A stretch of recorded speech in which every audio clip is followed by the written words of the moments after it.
তোমাদেরকে তো আগেই একদিন বলছিলাম যে শীতকালে পাতে 2-3 রকমের পদ থাকলে খেতে বেশ ভালোই লাগে। এছাড়াও রান্নায় একটু বেশি স্পাইসের ব্যবহার, এটাও কিন্তু শীতকালে বেশ এনজয় করার মতো। তবে শীত, গ্রীষ্ম, বর্ষা যে কোনো মরশুমেই যে বিষয়টা আমাকে সব থেকে বেশি আপ্লুত করে সেটা হচ্ছে কোনো খুব কাছের প্রিয়জন যদি আমায় কিছু রেঁধে খাওয়ায়। এনিওয়ে, আগে আজকের মেনুটা তোমাদের সাথে একটু শেয়ার করে দিই। আজকে রয়েছে রুটি, আলু মটর পনিরের একটা তরকারি, কষা মাংস, শসা আর পেঁয়াজ দিয়ে তৈরি করা স্যালাড, আর শেষ পাতে মিষ্টিতে থাকছে ল্যাংচা।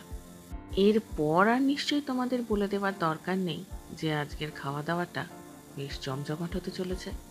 কারণ যে মেনুর বর্ণনা আমি তোমাদের দিয়েছি আর ভিডিওতে তোমরা যা দেখতে পাচ্ছ, উভয় একত্রে মিলে আশা করি আমাদের মতো তোমাদের রসনাকেও বেশ পরিতৃপ্ত করবে। তবে আমরা কর্তা গিন্নিতে আজকে একটু এক্সট্রা হ্যাপি, কারণ যে চিকেন কষাটা আমাদের পাতে আজকে উঁকি দিচ্ছে সেটার রন্ধনকর্তা আমরা দুজনের একজনও নই। সেটা আজ এসেছে উপহারে একজন খুব প্রিয় মানুষের কাছ থেকে। আমরা কর্তা গিন্নি দুজনেই খুব ভোজন রসিক। পরিমাণে বেশি খেতে না পারলেও ভ্যারাইটি খাবার ট্রাই করতে আমরা দুজনেই সিদ্ধহস্ত।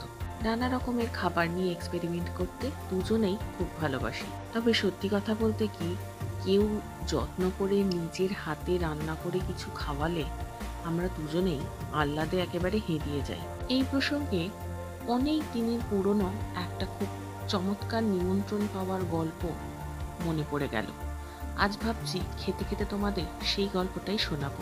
সালটা 2004, আর আমি তখন একটা এনজিওতে কাজের সূত্রে প্রত্যন্ত গ্রামে ঘোরাঘুরি করছি। সেই সময়কার বেশ কিছু ঘটনা তোমাদের আগেও বলেছি, হয়তো তোমাদের মনে থাকবে। আজ আরও একটা বলবো।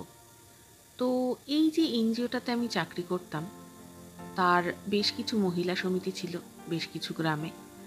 সেই সমিতির যারা সদস্যা ছিলেন তাদের সাথে কাজ করতে গিয়ে দেখেছি ভীষণ আন্তরিক মানুষ।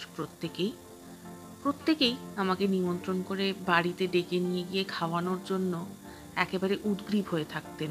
দুপুরবেলা কারোর ঘরে যদি থাকতাম কোনো কাজে, তাহলে মোটামুটি সে আমাকে না খাইয়ে কিছুতেই ছাড়তো না। আয়োজন যত সামান্যই হোক না কেন, যে আন্তরিকতা দিয়ে মানুষগুলো আমাকে খেতে ডাকতো এবং যেভাবে যত্ন করে খেতে দিত, বেশিরভাগ সময়ই তাদেরকে না বলতে পারতাম না। কারণ আমার সবসময় মনে হয় সত্যিকারের আন্তরিকতার থেকে দামি উপহার এই জীবনে আর হয় না। তবে এরকমই একটা নিমন্ত্রণ রক্ষা করতে গিয়ে একবার বেশ মজা হয়েছিল। প্রথমত খেতে বসে দেখি যে আমাকে স্পেশাল করে দেওয়ার জন্য সমস্ত কাঁসার থালা, বাটি, গ্লাস এতে করে খেতে দিয়েছে। আমি সত্যি কথা বলতে তার আগে কোনোদিন কাঁসার থালায় বাটিতে খাইনি, কারণ বাড়িতে বা হস্টেলে সবসময় ননস্টিক বা স্টিলের প্লেটে খেয়েই অভ্যস্ত। তো বেশ ভালোই লাগছিল সেটা। কিন্তু যে পরিমাণ খাবার আমাকে খেতে দিয়েছিল সেটা দেখে তো আমার রীতিমতো চক্ষু চড়ক গাছ।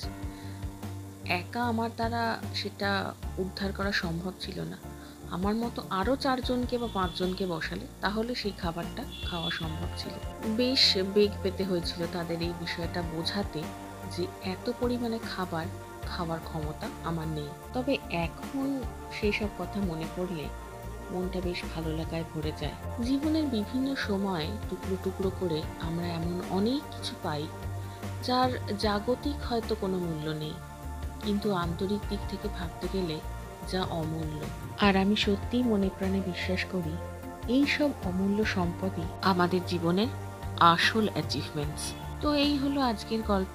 তাহলে এবার আমরা কর্তাগিন্নিতে নিবিষ্ট চিত্তে বাকি খাবারগুলো সদ্ব্যবহার করি।